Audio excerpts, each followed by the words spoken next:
Hi y'all, welcome back to my channel. It's Pocahontas, and y'all already know I'm finna talk about Joseline's Cabaret, episode 8 on the Zeus network. Let's get into it. So Lucky just chilling on her phone when Daisy FaceTime her featuring her new scar. And Daisy basically just telling Lucky that she coming back to the house and she want to sit down and tell Lucky, you know, what really went down, because Lucky had got kicked out by Joseline by the time motherfuckers start fighting and shit. So Daisy on her way back to the crib. So then Egypt and Baldhead Smallhead, aka T-Love, they're outside just talking, chit-chatting and shit like that. And Baldhead Smallhead let Egypt know that her and Wet Wet ended up making up. Like, they cool now. They not the best of friends, but they cool. They cordial. And they talked off camera and shit like that. Baldhead Smallhead said the conversation went good. Like, they talked about a lot of shit. And she said that she respect Wet Wet more. And I'm just like, yeah, I bet you do, after she done beat your motherfucking ass. So then Baldhead Smallhead asked Egypt about how she feel about Daisy coming back to the house. And Egypt was just all like, shit, I don't really feel no way about it. Like, I'll even sit down and have a talk with her and shit like that. Like, I'm not tripping. Like, I know how to be cordial. Like, I'm grown as fuck. Like, Egypt basically just saying she don't really care to squash the beef, but she could be cordial so they could dance next to each other. So they go inside, they roll up to go smoke. So then Daisy ended up getting back to the house. She goes upstairs with Lucky and basically just giving Lucky the rundown of the situation. We done heard the motherfucking story be explained a million times before, but Lucky ain't heard it from Daisy's mouth. So Daisy just giving her the little rundown of the fight that happened and shit like that. And like I said before, Egypt was really just mad that the shit she was talking got back to her friend. Yeah, she probably was being messy, but like I said in my last video, if Egypt wasn't talking shit, it wouldn't even be nothing to run back and tell. And I ain't gonna lie, I hate Daisy face got fucked up like that. Like, Daisy is so pretty. She is so pretty. I just hate that her face got fucked up. Like, when you a pretty girl, your face is like everything. You know what I'm saying? It's like everything and more. Like, you know what I'm saying? So I hate that her shit got fucked up, but you know, it is what it is, and it looked like it healed up pretty good eventually. So then this Precious, Holiday, and Spin, they all in the room just talking about how they ready to see the Miami fight today, and they ready to see Jocelyn perform that day and shit like that. And they talking about, you know, the whole game that was playing last night, and how Wet Wet was talking about how she didn't get no DNA test for her baby, and she was fucking on 2 niggas at the same time, and she ain't know who her baby daddy is. It's definitely wrong that Wet Wet ain't got no DNA test for her baby, and potentially got some nigga that ain't even that baby's father raising the baby. That's fucked up. Now, I would say that's fucked up. Wet Wet need to go get that DNA test. That nigga need to go get that DNA test on that baby. It takes nothing to swab a baby's mouth. But I don't like how they was judging her for fucking 2 niggas, because 9 times out of 10, half of you bitches on the show have fucked 2 niggas before. Whether you was fucking them at the same time, or you went and fucked this nigga one day and was fucking on this nigga the next. Like, come on now. Y'all know how these hoes be. Like, I hate when a motherfucker try to judge a motherfucker for the same shit that you be doing. Like, don't sit up and try to act like y'all so innocent and holier than thou. Like, I'm a female, and I'm around females all the time. Like, hoes always fucking on multiple niggas. That's what hoes do. So Precious mentioned to Holiday how Holiday was barely drinking, and she was just all like, what's up with that? Like, you wasn't really trying to drink like that. Like, what's up? So Holiday was just talking about how she was leaving her job at King of Diamonds, and she was backing up out the parking lot, and when she opened her eyes, her car had ran into a pole, and she ain't even realized that she had hit a person, and she had killed that person. And the way she was telling the story, it sounded like, you know, she blacked out and was drunk. Like, she was leaving her job at King of Diamonds.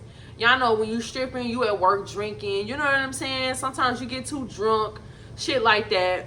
So she must have left her job and was drunk as fuck and was trying to drive home, which was crazy in itself.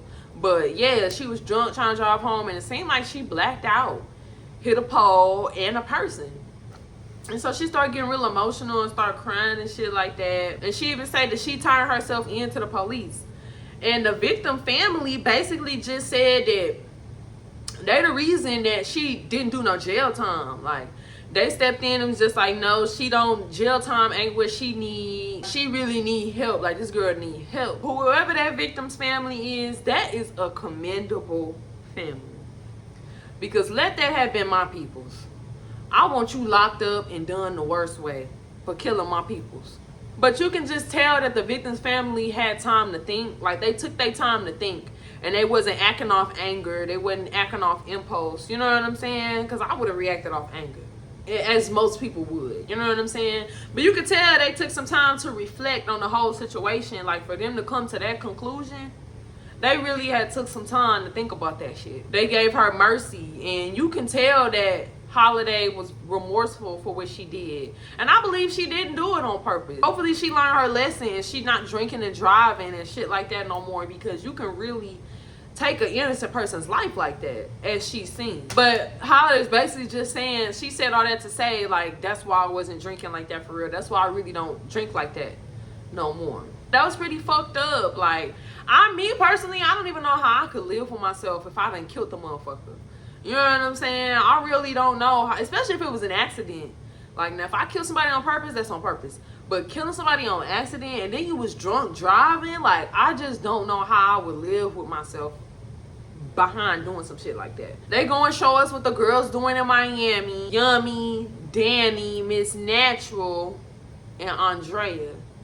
And Miss Natural show up and she just tell Joseline like she not feeling good, she's sick and shit like that. And Joseline was looking shocked because she was like, what the fuck? Not the night of the performance, not the big night. But Joseline say that Miss Natural can still perform, you know what I'm saying? The look cold ain't stop nobody from doing nothing, you know? So they get to rehearsing the routine with Joseline and Ricardo and shit like that. Joseline was a little worried because she said that, you know, Andrea and Danny, they fucking up a little bit, you know, and she feel like Andrea a good dancer, but it'd be like she got two left feet sometimes. I feel like they just a little nervous. Motherfuckers probably got butterflies in their stomach. This their first time being a part of the Cabaret.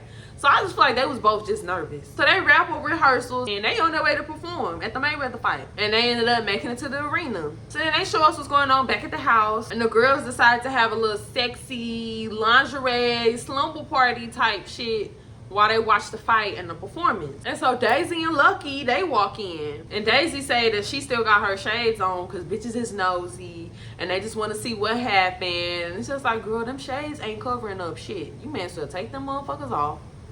Because we can still see that you got your shit split. But yeah, like, they just asking Daisy, like, how she feel after the whole thing. And Daisy was just all like, shit, I'm still the baddest bitch. Which is, can't lie. Daisy and Egypt, they was very mature. Like, you know what I'm saying? They able to still be in a room together.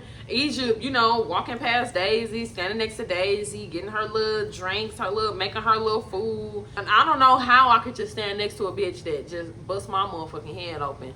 But at the same time, Daisy really can't do much because, like, what she gonna do, swing on Egypt? If she swing on Egypt and they start fighting again, her stitches gonna bust. The girls, they just making drinks, making nachos. And Baldhead Smallhead made the announcement to the whole house that her and Wet Wet cool.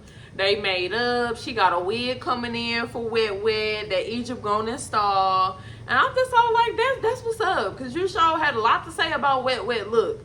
So the fact that you trying to provide her a wig and shit like that, I felt like that was cool. I didn't feel like that was shady. I didn't. So Joseline finally go on stage with the girls. They performing and they dancing, they doing their thing. And I can tell some of the girls was nervous, but they looked good. I seen Andrea mess up a little bit, but she fixed it real quick. So yeah, they did a good job. And Wet Wet back at the house cheering the girls on. She take her top off and she bouncing up and down, cheering for everybody. And them motherfucking titties was not moving at all. I ain't never seen no titties that ain't move. Like, even with her jumping up and down, like, them motherfuckers wasn't even, you know what I'm saying? Like, them motherfuckers is rock solid. And so then they show Yummy in her confessionals with a motherfucking shiesty on. And I'm just like, girl, what the fuck do you got going on? Yummy just do too fucking much. I can't stand her motherfucking ass. What the fuck is you doing with a shiesty on, bitch? Is you having a herpes outbreak or some shit that we can't see? I can't stand her ass in this fucking Rosetta Stone Spanish that she trying to throw out every now and then. But basically, Yummy was just saying that they spotted an op in the crowd and it must have been Big Lex. Joseline and Yummy seem to be the only motherfuckers that seen Big Lex in the crowd. Ricardo congratulating all the girls and he said that he seen everybody make a mistake except Danny. Joseline happy as hell that her performance went good, even though she was talking about how she seen Big Lex out there.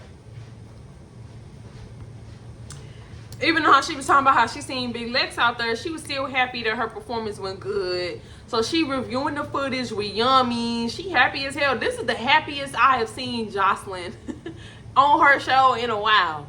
You know what I'm saying? But she happy as fuck, and she hugging Yummy, because I heard Yummy, I think it's Scorpios or some shit.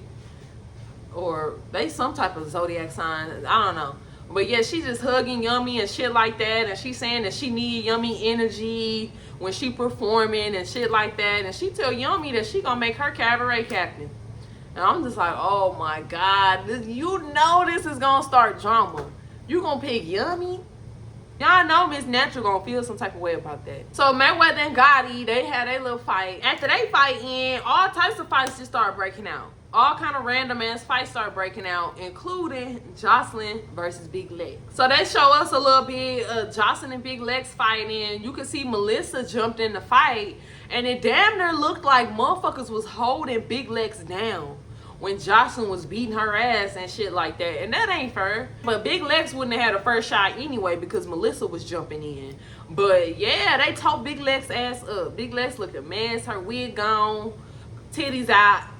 Just crazy. Poor Big Lex got her ass beat, and Ballistic just looking crazy as hell. Like his eyes about to pop out his motherfucking head. He yelling at Big Lex. He yelling at Joseline. Like the look that he had in his eyes, it looked like he was on a coke rage too. Like I ain't never seen Ballistic look like that. I wouldn't be surprised if Ballistic be at home beating Joseline ass. I wouldn't be surprised because we all know Joseline got a mouth on her. So I wouldn't be shocked if Ballistic was at home putting hands on Joseline. It was just sad to see Big Lex go out like that. Like Big Lex went out sad. So after the fight went on, everybody go, you know, to the dressing rooms. Melissa nose bleeding. She got a whole big ass bloody rag full of blood. Like her nose is bust. And they was saying that Big Lex hit Melissa with a heel. Which I don't blame Big Lex. Shit, you getting jumped. I'm grabbing the first motherfucking object I see if I'm getting jumped. So I don't blame Big Lex. The whole thing was just fucking wild. Danny got a broken leg. Melissa probably got a broken nose. Ballistic got a fat ass bruise on his head. So it looked like he got hit too. Joseline high as hell off coke acting crazy. Like you could just see it in her eyes. Pupils dilated like a motherfucker. Yummy sitting around dick riding Joseline. Like, Yummy, sit the fuck down. I'm about tired of Yummy's ass. Yummy done got this cabaret captain title, and now she's just dick eating and dick riding. Sit the fuck down. So Joseline trying to go back out there, I guess, to keep fighting Big Lex, trying to go find Big Lex, because she on the coke rage. So she just got tunnel vision. She just looking for Big Lex. Ballistic trying to keep her in the room. He yelling at her, cussing at her, telling her to get the fuck back. He trying to push her in the room. Joseline, she get out. Ballistic is just as mad as Joseline. He's pissed off. He don't want Joseline out there because she out there acting crazy. The police done got called. The police out there. Joseline getting into it with the police. He yelling at them, talking about some, don't let that white man touch me. Don't let that fucking white man put his hands on me. And I don't know if that was the coke or if Joseline got PTSD from white police officers. She probably ain't had no good experience with white police officers, with her being a black woman. So it was either that or I don't know what the fuck was going on. Because it was just all like, damn, what the fuck the police do? They trying to mediate the situation. They trying to calm the shit down. You know what I'm saying? But Joseline wasn't going for none of that. Like, Joseline ain't want to hear none of that. She ain't want to hear none of that shit that nobody was talking about. And that was pretty much the end of the episode. You know what I'm saying? Joseline and Ballistic mad as fuck. I ain't never seen Ballistic that mad. Ever. Like, ever. But he was pissed off. I wouldn't be surprised if he went home that night and beat Joseline's ass. Because that's what it looked like he was finna do, but he was trying to hold himself together on camera. But yeah, that was pretty much all of the episode. It was a pretty decent episode. Make sure y'all like my video and subscribe to my channel. Show me some love. And I'm going to see y'all next week.